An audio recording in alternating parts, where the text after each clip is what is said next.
چکا تھا، آج گناہ کر کے لوگ لذتیں لیتے ہیں اور خوشی سے آ کے بتاتے ہیں میں نے فلاں گناہ کیا ہے، میں نے فلاں کام کیا ہے۔ اس کے بعد بچیوں کو زندہ درگور کیا جاتا تھا، زمانہ جاہلیہ میں بڑے گناہ تھے بچیوں کو زندہ درگور کرنا۔ آج بھی ہمارے معاشرے میں آپ نے سنا پڑا اخبارات میں بھی سوشل میڈیا پہ کہ میاں والی کے اندر ایک نوجوان نے پہلی اولاد بیٹی کیوں پیدا ہوئی ہے، حالیہ نہیں معاشروں کا، کہ پہلی اولاد بیٹی کیوں پیدا ہوئی ہے؟ 7ویں دن کی بیٹی 5 فائر لگائے 7ویں دن کی بچی کو، چھوٹی بچی کو۔ یہ ظلم نہیں ہے؟ 5 فائر، وہ بچی تو وہ بیچاری 1 فائر سے ملی تھی، 5 فائر لگائے گئے اس کو۔ قیامت کی نشانیاں پوری ہو رہی۔ عرب کا بھی یہی رواج تھا، بیٹی پیدا ہوتی ہے بیٹی تو اس کو زندہ درگور کر دیتے۔ زندہ درگور کا معنی کہ اس کو زندہ ہی مٹی میں گڑا کھود کے اس کو دفنا دیتے کہ بیٹی کیوں ہوئی۔ کہاں ہے ہمارے بندے؟ ہم کہتے ہیں نفع نقصان کا مالک اللہ ہے، مختار کل داتا دستگیر گنج بخش اللہ ہے، لیکن جب اولاد کی باری آئے پھر ہمارے عقیدے مر جاتے ہیں۔ پھر کیوں نہیں ہم کہتے کہ یہ اللہ کی مرضیاں ہے؟ جسے چاہے اللہ مذکر نرینہ اولاد دے، جسے چاہے اللہ تعالیٰ مونس دے بیٹیاں دے، یہ تو اللہ کی مرضی ہے۔ نہ اس میں بیوی کا کوئی قصور ہے، نہ اس میں میاں کا کوئی قصور ہے۔ لیکن ایسے گرے پڑے معاشروں کے اندر ہم جی رہے ہیں آج کہ ہمارے پاس سے عقل، فہم و فراست و شعور بالکل ختم ہو چکا ہے۔ بیٹی کیوں پیدا ہوئی؟ اللہ تعالیٰ نے زمانہ جاہلیت کے جو لوگ تھے نا، ان کا یہ جو عادتیں کبیرہ ان کے اندر پائی جاتی تھی، میں نے اس کا قرآن مجید میں نقشہ کھینچا۔ فرمایا وَإِذَا بُشِّرَ أَحَدُهُم بِالْأُنثىٰ، جب ان میں سے کسی ایک کو بیٹی کی بشارت دی جاتی ہے کہ تیرے ہاں بیٹی پیدا ہوئی ہے، اللہ تعالیٰ نے لفظ کیا بولے؟ بشرا، بشارت دی جاتی ہے، یعنی بیٹی کا ہونا یہ تو اللہ کی رحمتوں اور اللہ کی خوشی کا ایک ذریعہ ہے۔ بشرا، جب ان میں سے کسی ایک کو خوشخبری دی جائے بالانثیٰ، مؤنث کی، بیٹی کی، تو اس جاہل کی حالت پتہ کیا ہوتی ہے؟ ظل وجهه مسودا، اس کا چہرہ کالا سیاہ ہو جاتا ہے۔ میں اپنے الفاظ نہیں بول رہا، یہ قرآن مجید کی آیات کا ترجمہ ہے۔ کیسا صاف صاف اللہ تعالیٰ نے قرآن مجید کے اندر نقشہ کھینچا اس معاشرے کا، اس دور کا۔ وَإِذَا بُشِّرَ أَحَدُهُم بِالْأُنثىٰ، جب ان میں سے کسی ایک کو بیٹی کی خوشخبری سنائی جائے، ظل وجهه مسودا، اس کا چہرہ کالا سیاہ ہو جاتا ہے، وَهُوَ كَظِيمٌ، اور وہ غصے کے ساتھ بڑا ہوا ہوتا ہے۔ اس بندے کا کیا کردار ہے اللہ کے ساتھ؟ اس کو تو خوشی نہیں اللہ کی مرضی پر، کیا اس کا عقیدہ ہے، کیا اس کا ایمان ہے؟ ہم مسلمان میں نے گھرانے دیکھے ہیں جو اپنے آپ کو اہل حدیث کہتے ہیں، ان کے گھروں کی بھی یہی حالتیں ہیں۔ اگرچہ وہ اپنی بچیوں کو زندہ درگور نہیں کرتے، میں کہتا ہوں اگر ان کا بس چلے تو یہ بھی کر دیں، لیکن ان کا کردار، ان کے رویے، ان کی حالتیں اس وقت ایسی گری ہوئی ہوتی ہیں جب ان کو بتایا جاتا ہے کہ تمہارے ہاں بیٹی پیدا ہو۔ بڑے بڑے مذہبی گھرانے اللہ کی قسم آپ کو دنیا میں ایسے ملیں گے آج بھی کہ جن کو بیٹی کی بشارت سنائی جائے ان کے چہرے کالے سیاہ ہو جاتے ہیں۔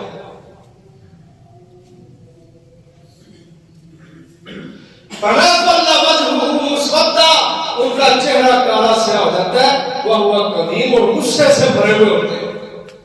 یتوارا من القوم، اپنے آپ کو لوگوں سے چھپا رہے ہوتے ہیں۔ کہ لوگ کیا کہیں تیرے اکڑی ہو گئی، یا توارا چھپا رہے ہوتے ہیں من القوم لوگوں سے، من سوئی اس برائی کی وجہ سے، ما بشرا بھی جس کی خوشخبری دی گئی ہے، یعنی جس کو اللہ خوشخبری کے لفظ سے تعبیر کر رہے ہیں، یہ جاہل لوگ اس کو برائی سمجھتے ہیں، اپنے لیے آر سمجھتے ہیں، شرمندگی سمجھتے ہیں۔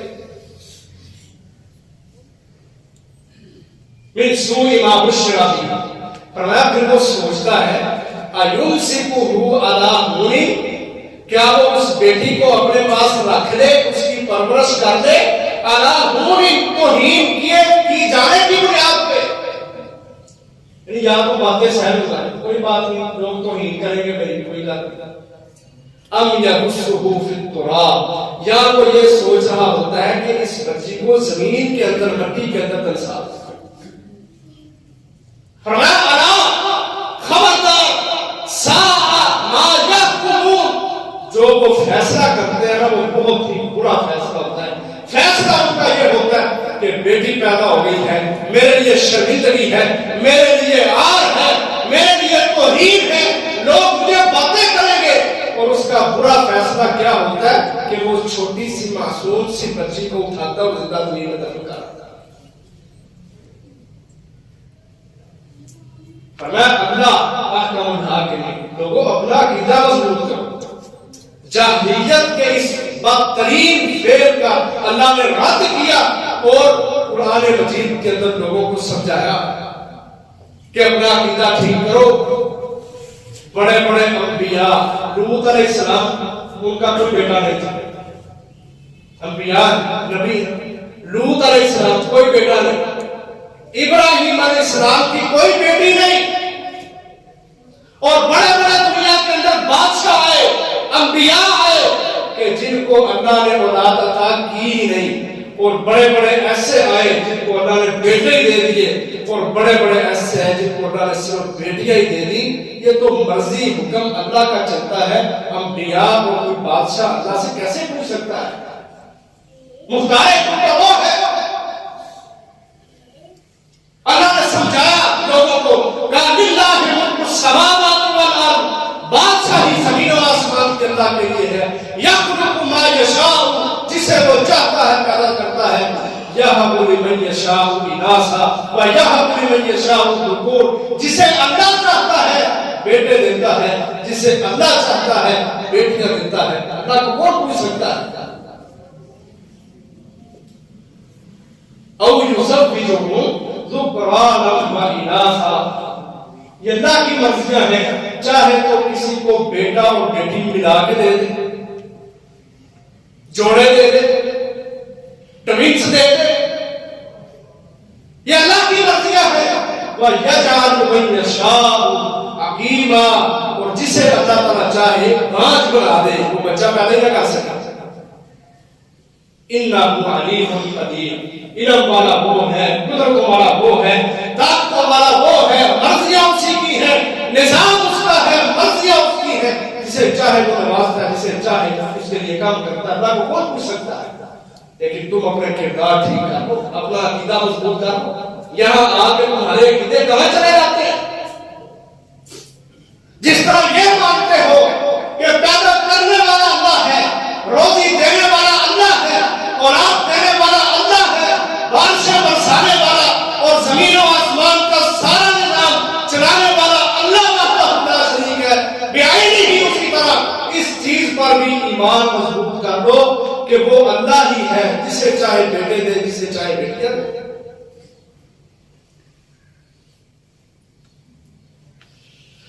رسول اللہ صلی اللہ علیہ وسلم نے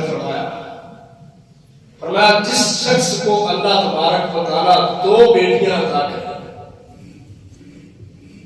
اپنے یہ اصلاح معاشرہ کے حوالے سے کہ آج ہمارے لوگ بھی اس چیز کا بڑا شکار نظر آتے ہیں، بڑے پریشان نظر آتے ہیں، بیٹی کیوں ہو گئی ہے، بہو کو طلاق دلوا دی جائے گی بیٹے سے، طلاق دے دو اسے، یہ منحوس ہے، یہ فلانی ہے، یہ فلانی ہے، اس طرح کے تانے دے دے کے بوڑھے ماں باپ اپنے بیٹے کو کہتے کہتے ہیں اس کو طلاق دے، ہمیں بڑھاپے کی حالت میں پوتا چاہیے، سس ہونے میں سیپری پائے ہوتا ہے۔ یہ ساری کی ساری حالتیں آج ہمارے معاشروں کے اندر پائی جاتی ہیں۔ انڈیا کے اندر، ہندوستان کے اندر وہ سارے ابو جہل کی ساری اولاد ہے، ابو لہب کی اولاد ساری، ان کے اندر آج بھی یہ چیز پائی جاتی ہے۔ کب کا واقعہ ہے؟ ان کے ہاں بھی ایک باپ اپنی چھوٹی سی بچی کو زندہ رکھوٹ کرنے کا اوپر سے پکڑا گیا، اللہ نے اس بچی کو بچا لیا، پکڑا گیا اوپر سے۔ آپ انٹرنیٹ پہ سرچ کریں، سب سے زیادہ آج اگر بچیوں کو زندہ رکھوٹ کیا جاتا ہے تو ہندوستان کے اندر کیا جاتا ہے۔ کیوں؟ بدکاریاں عام ہیں، زنا عام ہے۔ ہمارے مسلمان عجیب ہی کئی ہمارے دانشور دنیا کے اندر وہ کہتے ہیں پاکستان فحاشی اور یعنی کے حوالے سے سب سے آگے، ٹاپ لسٹ پہ آ گیا۔ آپ انٹرنیٹ کھول کے گوگل پر سرچ کر دیں، سب سے زیادہ فحاشیاں یورپ کے اندر ہے، اس کے بعد دوسرا نمبر ہندوستان بے ایمان شیطان کا ہے۔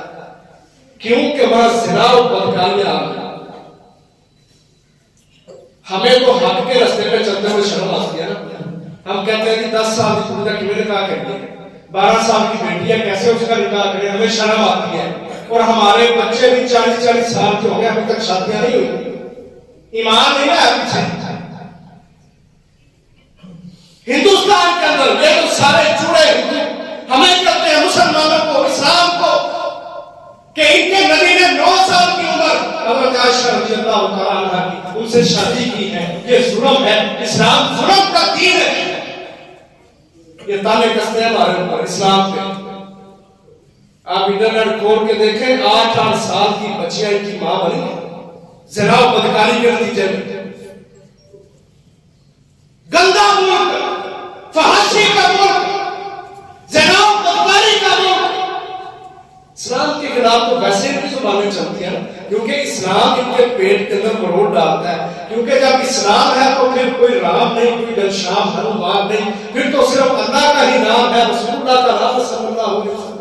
اور یہ ان کو پسند نہیں، یہ نظریہ ان کو پسند نہیں۔ اسلام کے خلاف وہ کیچڑ اچھالتے ہیں، رسول اللہ صلی اللہ علیہ وسلم کی ذات پہ وہ اعتراض کرتے ہیں کہ مسلمانوں کے نبی نے 9 سال کی عمر حضرت عائشہ رضی اللہ عنہا ان سے شادی کی، یہ ظلم ہے۔ اور خود آپ دیکھیں 8 سال کی بچیاں ان کی ماں بنتی ہیں بدکاریوں کے نتیجے میں۔ اور ہم ہیں کہ ہمیں اپنی اولاد کے ایمان کی حفاظت کی کوئی غرض ہے ہی نہیں۔ اور یہ دوہرے معیار ہم نے بنائے ہوئے ہیں، یورپ سے متاثر ہوتے نہیں جی، پہلے مڈا کچھ کر لوے کما لوے، اپنے پیروں سے کھلو لوے، اگے بھی تو کھلوتا ہے، اپنے پیروں پہ کھڑا ہوگا پھر شادیاں کریں گے۔ ہم اسلام پڑھ کے، اپنے نبی کی حدیثیں پڑھ کے اپنے بچوں کے ایمان کی حفاظت نہیں کرتے، اور وہ سارے ہمارے اوپر اعتراض کرتے۔ اپنی ان کی حالتیں آپ دیکھیں، 8 سال کی بچیاں بدکاریوں کے نتیجے میں مائیں بنتی ہیں۔ اور جب وہ زانی جو ہوتا ہے نا، زانی بچہ نہیں چاہتا، جو بدکار ہوتا ہے وہ اولاد نہیں چاہتے، پھر چھوٹے چھوٹے بچوں کو اللہ کی قسم زندہ رکھوٹ کیا جاتی ہے۔ یہ ہمارے معاشروں کا حال ہے کہ آج ہمارے مسلمان داڑیاں رکھی ہوئی، شلوار ٹخنوں سے اوپر صفحے پر کے نمازی حاجی اپنے آپ کو کہلوانے والے، شادی کو امین کا تمغہ اپنے سینے پہ لگانے والے، عزت و وقار کا تاج پہننے والے، لیکن اخلاق اس قدر بگڑے ہوئے ہیں کہ اپنے گھروں کے اندر اللہ تعالیٰ ان کی گود میں بیٹی عطا کر دے، پوتی مل جائے تو پسند ہی نہیں، طلاق دلوا دیتے ہیں۔ اور اپنے نبی سے پوچھو، رسول اللہ صلی اللہ علیہ وسلم نے فرمایا جس کو اللہ نے 2 بیٹیاں عطا کی، 2 بیٹیاں جس کو اللہ نے عطا کی، فَأَدَّبَهُمَا، اس نے ان کو ادب سکھایا، ان کو ادب سکھایا، ان کو کھلایا، ان کو پلایا، حتیٰ تبلغا، حتیٰ کہ وہ بالغ ہو گئی۔ بالغ ہونے کے بعد باپ نے ان کے ساتھ اسی طرح اچھا رویہ رکھا۔ بالغ ہو گئی، اچھے انداز سے ان کو دکھایا ہے، پڑھایا ہے، کھانا کھلایا ہے، پانی پلایا ہے، ان کی ضروریات کا خیال رکھا ہے، اب وہ بالغ ہو گئے پھر ان کی شادی کرتا ہے. فرمایا وہ بندہ، نبی صلی اللہ علیہ وسلم کی زبانی یہ الفاظ ہے، کہا یہ بندہ کہ جس نے 2 بیٹیوں کی پرورش کی ہے، پھر وہ جب بالغ ہوئی ان کی شادیاں کی ہیں، کہا یہ بندہ اور میں محمد صلی اللہ علیہ وسلم جس طرح یہ 2 انگلیاں ساتھ ہیں، میں اور یہ بندہ جنت میں اس طرح ساتھ ہوں. بیٹیاں تو تمہارے لیے صحبت محمد رسول اللہ صلی اللہ علیہ وسلم کا ذریعہ ہے. نبی صلی اللہ علیہ وسلم کی رفاقت. ایک حدیث میں فرمایا جس کو 3 بیٹیاں لانے تھا وہ بھی ان کے ساتھ پیار والا معاملہ کرے، پیار والا معاملہ، ان کو ادب سکھائے، ان کو پڑھائے لکھائے، پھر ان کی شادیاں کرے، اخلاقیات ان کو سکھائے. فرمایا کُنَّا لَهُ حِجَابًا مِنَ النَّارِ، یہ تینوں بیٹیاں کل جہنم کے سامنے اپنے باپ کے لیے آڑ بن دیں گی، پردہ بن دیں گی. اور ایک حدیث میں نبی صلی اللہ علیہ وسلم نے یہی فضیلت سنائی 3 بیٹیوں کی. تو مجلس میں کچھ بندے بیٹھے تھے، انہوں نے پوچھا اللہ کے رسول جس کی 2 بیٹیاں ہوں اس کو بھی یہی اجر ملے گا؟ نبی صلی اللہ علیہ وسلم فرمایا ہاں. ایک اور کھڑا ہوا، اس نے کہا اللہ کے رسول جس کی 1 بیٹی ہو وہ بھی اس کی پرورش کرے اس کو بھی یہی اجر ملے گا؟ نبی اکرم صلی اللہ علیہ وسلم فرمایا ہاں، جس نے 1 بیٹی کی بھی پرورش کی، اس کو اخلاقیات سکھائے، آداب سکھائے، کل کو جب وہ بالغ ہوگی اس کی شادی کی 1 بیٹی بھی اپنے باپ کے لیے جہنم کے سامنے کھڑی ہو جائے گی، پردہ بن جائے گا. آگ سے بچنا ہمارا مقصد ہے یا نہیں کہ کوئی بچا نہیں سنا؟ آگ سے بچنا، جہنم سے بچنا ہماری زندگی کا مقصد ہے. یہ عمل، یہ جمعے، یہ نمازیں، یہ روزے آ رہے ہیں، رمضان کے روزے، یہ سارے کام کس لیے ہیں؟ جہنم سے بچنا، آگ سے بچنا. تو اللہ آپ کا مجھا کے ملنے کتنا بہترین پیکیج دے دیا. کہا جس کو اللہ نے بیٹیاں عطا کی، 1 ہو، 2 ہو، 3 ہو، اس نے یہ نہیں دیکھا کہ میرے یہاں بیٹی پیدا ہو گئی ہے لوگ مجھے کیا کہیں گے، بلکہ اس نے خوشی کا اظہار کیا کہ یہ تو میرے لیے جہنم سے نجات کا ذریعہ ہے. اور یاد رکھیں کئی دفعہ بیٹے وہ کام نہیں کر سکتے جو بیٹیاں کر جاتی ہیں. مثلا عمران کی بیوی مریم علیہ السلام کی ماں، اس نے اللہ سے نظر مانگی تھی. 3 پارے کے اندر واقعہ موجود ہے سورۃ بقرہ. اذ قالت امرأة، سورۃ آل عمران، اذ قالت امرأة عمران ربی انی نذرت لک ما فی بطنی محررا فتقبل منی.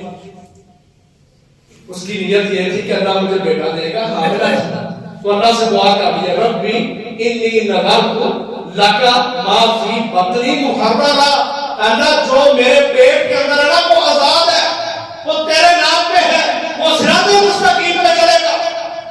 فتقبل منی، مجھ سے قبول کر لے اس کو. لیکن قرآن نے بیان کیا فلما وضعتها، جب پیدائش کا وقت آیا تو وہ بیٹی مریم علیہ السلام ام عیسیٰ، قالت عمران کی بیوی کہتی ہے ربی انی نذرت لک ما فی بطنی محررا فتقبل منی.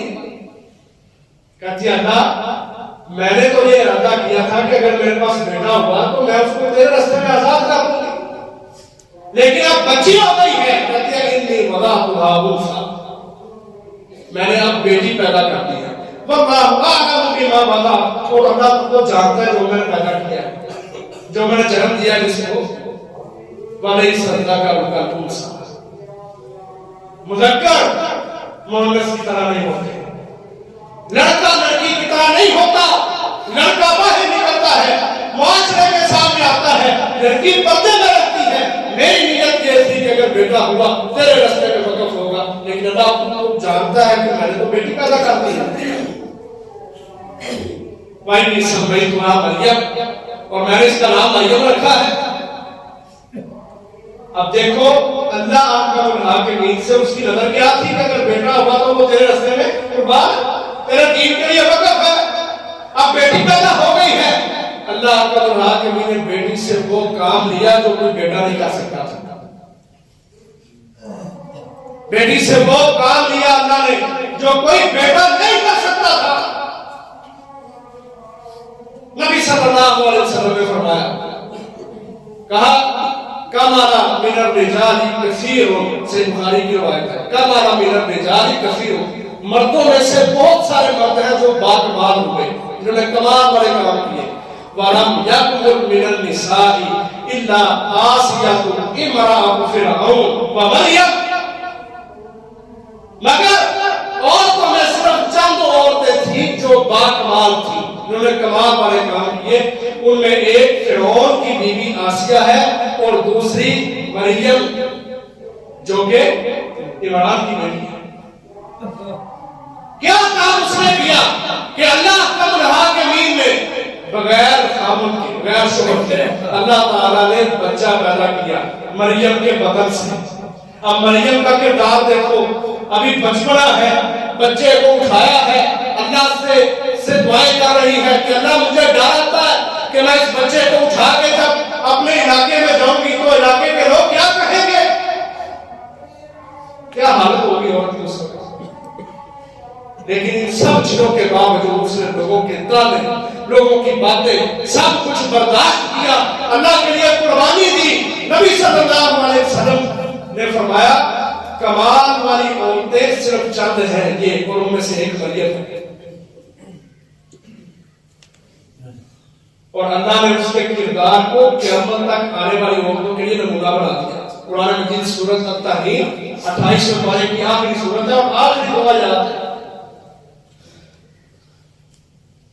قرآن مجید کو پڑھنا، فرمایا مریم ابنۃ عمران التی احصنت فرجها فنفخنا فیہ من روحنا وصدقت بکلمات ربها، اس نے اپنے رب کے کلمے کو سچا کر دکھایا. یہ بیٹیاں اللہ تعالیٰ کی طرف سے بہت بڑی نعمت ہوتی ہیں. نبی اکرم صلی اللہ علیہ وسلم کا انداز دیکھا، حدیث میں آتا ہے، حضرت عائشہ رضی اللہ عنہا بیان کرتی ہیں نبی اکرم صلی اللہ علیہ وسلم جب بات چیت کرتے نا تو آپ کا جو انداز تھا بولنے کا، کہتی ہیں میں نے فاطمہ رضی اللہ عنہا سے بڑھ کے کسی کو نہیں دیکھا جو بات چیت کرنے میں نبی صلی اللہ علیہ وسلم سے زیادہ مشابہت رکھتی ہے. پھر آگے بیان کرتی ہے جب فاطمہ رضی اللہ عنہا نبی صلی اللہ علیہ وسلم کے گھر آتی، اللہ کے رسول اپنی نشست چھوڑ کے کھڑے ہو جاتے کہ میری بیٹی آئی ہے، کہتے مرحبا بی، مرحبا مبارکباد دیتے، خوش ہو جاتے کہ میری بیٹی میرے گھر آئی ہے. عائشہ رضی اللہ عنہا بیان کرتی ہیں آپ کھڑے ہوتے، دروازے پہ جا کے اس کا استقبال کرتے، ان کا بوسہ لیتے، پھر اس کا ہاتھ پکڑ کے اپنے ساتھ چلا کے اس کو لاتے جہاں خود بیٹھے ہوتے تھے وہاں اپنی بیٹی کو بٹھاتے. یہ کس کا کردار ہے؟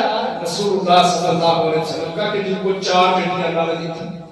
بیٹے بھی تھے لیکن سب فوت ہو گئے، بیٹیوں کو اللہ نے زندہ رکھا. نبی اکرم صلی اللہ علیہ وسلم کی اپنی بیٹیوں سے محبت آج والدین کے لیے نمونہ ہے. استقبال کرو اپنی بیٹی کا، ماتھا چومتے، ہاتھ پکڑ کے لاتے اور جہاں خود بیٹھے ہوتے وہاں بٹھاتے. اور حضرت عائشہ بیان کرتی ہیں فاطمہ رضی اللہ عنہا کا بھی کردار یہی تھا، جب نبی صلی اللہ علیہ وسلم کے گھر جاتے تو وہ بھی دروازے پہ آ کے استقبال کرتی، آپ کا بوسہ لیتی، آپ کا ہاتھ پکڑتی اور آپ کو لا کے بہترین جگہ پہ نشست پہ بٹھاتی. ہمارے نبی نے محبتیں کی اپنی بیٹیوں سے، بوجھ نہیں سمجھا، آج محسوس نہیں کی. کافروں نے کہا تھا کہ محمد صلی اللہ علیہ وسلم اس کے بیٹے سارے مر جاتے ہیں، یہ تو جڑ کٹا ہے، اس کی نسل نہیں چلے گی. اللہ نے پوری سورت اتار دی، کہا اِنَّا أَعْطَيْنَاكَ الْكَوْثَرَ فَصَلِّ لِرَبِّكَ وَانْحَرْ إِنَّ شَانِئَكَ هُوَ الْأَبْتَرُ. اے محمد صلی اللہ علیہ وسلم آپ کا دشمن جڑ کٹا ہے، آپ کا نام قیامت تک زندہ رہے گا. اور آج ہے کہ نہیں زندہ الحمدللہ. نبی اکرم صلی اللہ علیہ وسلم کا نام آپ سے محبت کرنے والے، آپ کی اطاعت کرنے والے لوگ بہت زیادہ ہیں. آپ کا نام قیامت تک باقی رہے گا. آپ کا دشمن جڑ کٹا ہے، یہ مار دیے جائیں گے، جہادوں میں سارے قتل کر دیے جائیں گے، ان کا کوئی نام لینے والا نہیں. اور بیٹیوں سے پیار کیا رسول اللہ صلی اللہ علیہ وسلم. اور حدیث میں آتا ہے، آداب المفرد کی روایت ہے، عائشہ رضی اللہ عنہ کے حوالے سے آتا ہے کہ جب حضرت عائشہ کے خاندان کے اندر کسی کے ہاں اولاد ہوتی نا، تو کبھی حضرت عائشہ رضی اللہ عنہ نے یہ نہیں پوچھا تھا بیٹا ہوا ہے یا بیٹی ہوئی ہے. یہ ہمارے کردار ہے، اندر سے ہم خود ڈبل مائنڈ ہوتے ہیں نا، ہم خود بھی یہی چاہ رہے ہوتے ہیں کہ منڈا ہی ہوگا ساڑھے چار ماہ ہوتے ہیں تو الٹرا ساؤنڈ کراؤ پتہ لگے کیا ہے. اور پھر ہمارے رویے بیٹا ہو تو دفتریاں کٹائیے جا رہی ہیں، بینک پیسے اٹھائے جا رہے ہیں، مٹھائیاں بانٹی جا رہے ہیں، جس کو نہیں دیا جانتے اس کے ہاں بھی پہنچ جاتے ہیں، چلو یہ مٹھائیاں نبے دے گی. رات کو مجھے ایک بندہ میرا بازار میں کرایہ دار سے مجھے کہہ رہا، اس کا بتانے کا مقصد یہ تھا کہ میرا منڈا ہوا. مجھے کہتا ہے کوئی منڈے نے نا اچھے نام لے کے مجھے ساڑھے گھر کے بعد سے میں دسنا کی چاہ رہے ہم سمجھ لگتے نہیں. اب وہ بندہ ایسا ہے جس نے کبھی پوچھا ہی نہیں ہمیں، بس اتنا جانتا ہے، مسجد میں آتا ہے، نماز پڑھتا چلا جاتا ہے، کبھی سلام کبھی دعا ہوئی ہی نہیں. یعنی پہلے ہی ہمارے ذہن ایسے بڑے ہوتے ہیں. عائشہ رضی اللہ عنہ ان کی سیرت یہ کبھی کسی کو پوچھا ہی نہیں تھا بیٹا ہوا یا بیٹی، بس یہ پوچھتی کہ جو اللہ نے دیا ہے وہ صحیح سالم ہے، تندرست ہے. بتایا جاتا ہاں تو پڑھتی الحمدللہ رب العالمین. یعنی صحابہ کی یہ سوچ اور رویہ بھی نہیں ہے کہ کیا ہوا ہے، کیا ہونا چاہیے تھا. جو بھی دیا ہے اللہ نے کوئی بات نہیں. امام احمد بن حنبل رحمہ اللہ کا بیٹا بیان کرتا ہے مسند احمد کے اندر، کہتا ہے مجھے اللہ نے جب بھی بیٹی عطا کی نا، میرے والد امام احمد بن حنبل رحمہ اللہ میرے پاس آتے، مجھے کہتے پریشان نہیں ہونا، بیٹیاں انبیاء کے پاس بھی تھیں اور بیٹیوں کی فضیلت کے حوالے سے جتنی بھی حدیث ہے وہ ساری جانتا ہے. اگر ہم یہ سوچیں نا کہ یہ بیٹیاں ہمارے لیے رحمتوں کا باعث ہیں، نبی صلی اللہ علیہ وسلم کی قربت کا باعث ہیں، آگ سے جہنم سے ہمیں بچانے کا باعث ہیں، تو ہمیں کبھی اپنے دل کے اندر یہ ہو ہی نہ کہ میرے ہم بیٹی کو پیدا ہو. نبی صلی اللہ علیہ وسلم نے فرمایا من کانت لہ انثی فلم یعدها ولم یہنها ولم یبصر ولدہ، یعنی ذکور، جس کو اللہ نے بیٹی عطا کی اس نے نہ اس کو زندہ درگور دیا، نہ اپنی بیٹی کی توہین کی، بلکہ اس کو اچھے انداز سے بڑے لاڈ پیار کے ساتھ اس کو پالا. فرمایا ادخلہ اللہ الجنہ، زمان نبوت سے یہ ضمانت ہے ہم اس کو جنت میں داخل کریں گے. اتنی فضیلتیں کس لیے ہیں؟ یہ عورت کو، بیٹیوں کو اسلام میں عزت عطا فرمائی. وہ علیحدہ بات ہے، کچھ کافر لوگ، یہ موضوع سے ہٹ گیا اصلاح کے لیے، کچھ کافر لوگوں نے ایسا دماغ خراب کیا کہ ہماری عورتیں سمجھتی ہیں اسلام میں کیا عزت ہے، جبکہ اسلام سے پہلے ان کو دیکھو جس طرح ببر ہوتی ہے نا، ببر چیوگم، اس کو بندہ چباتا ہے، جب اس کی مٹھاس ختم ہو جاتی ہے پھر اس کو پھینک دیتا ہے. یہ کردار اور حالت ہی عورت کی اسلام سے پہلے. کافر ان کو استعمال کرتے تھے اپنی غلط خواہشات کو پورا کر کے بعد میں پھینک دیتے تھے، کبھی پوچھتے بھی نہیں تھے یہ کون ہے. اسلام نے عزت دی عورت کو. اگر ماں ہے تو اس کے قدموں تلے جنت ہے، اور اگر بیوی ہے تو یہ اپنے خاوند کے لیے دنیا کا بہترین خزانہ ہے. اور اگر بیٹی ہے، بچپن میں ہے، والدین کے پاس ہے، تو اپنے والدین کے لیے ان کو جہنم سے بچانے کا ایک بہت بڑا سبب اور ذریعہ ہے. اسلام نے عزت دی ہے. تو آؤ محترم بھائیوں، اپنے معاشروں کو پاک صاف اور عمل والا معاشرہ بنائیں. زمانہ جاہلیت، اس دور کے لوگ ان کے کردار کو پڑھ کے اپنے اس دور کے اندر پورے دور کی بات نہ بھی کریں. کوئی ایک شخص اپنے گھر کو سنبھال دے، کم از کم یہ کرانا تو ٹھیک ہو. نہ اپنے معاشرے کی بات کرو، ہر شخص اپنے آپ کو ہی سنبھال دے. ان برائیوں کو ختم کیا جائے، اپنے آپ کو اسلام کے مطابق، اسلام کے اصولوں کے مطابق ڈھالیں. بیٹی کا مقام کیا ہے، بیٹے کا مقام کیا ہے، برابری ان کے اندر ہونی چاہیے. تحفہ دینا ہو تو برابری کا دینا ہو، کپڑے لے کے آؤ تو برابری کا لے کے آؤ. یہ نہ ہو کہ بیٹوں کو ترجیح دی جائے. نبی صلی اللہ علیہ وسلم نے فرمایا ولا یحسن والا، اپنے بیٹے کو ترجیح نہ دے بلکہ مساویانہ، برابری والا سلوک کرے. تو یہ مقام، یہ شان اللہ تعالیٰ نے عورت کو، بیٹی کو، لڑکی کو عطا فرمائی ہے.